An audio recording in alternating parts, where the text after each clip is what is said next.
La parole est à présent Madame Alma Dufour pour la France Insoumise. Merci Madame la Présidente. Monsieur le Ministre, 1 an et demi que Macron promet la reconnaissance de l'État palestinien sans agir.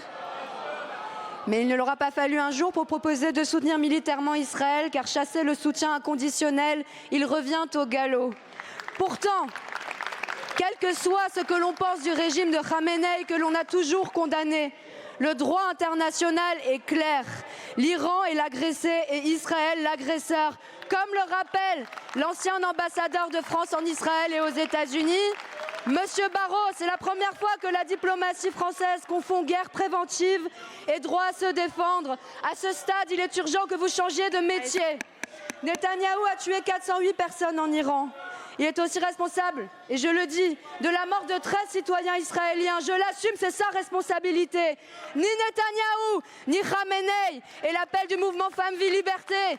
Car quand des jeunes sont pendus à l'aube, le régime des mollahs est le seul responsable. Mais quand des hôpitaux sont bombardés et que des enfants meurent sous les décombres, c'est Netanyahou qui les a tués.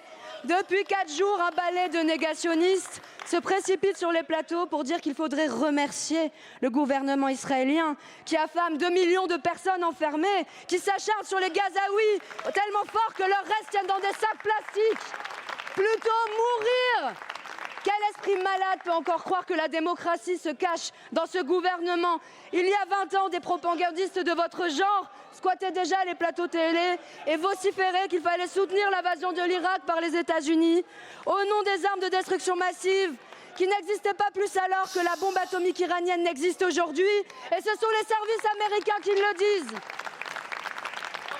C'est l'honneur de la France d'avoir refusé de tacher ses mains du sang de millions de morts d'Irakiens qui ont suivi. Aujourd'hui, vous voulez précipiter des centaines de millions de personnes dans l'abîme. Vous nous faites honte. Votre gouvernement est transitoire. Le siège de la France au Conseil des Nations Unies est permanent. Merci beaucoup.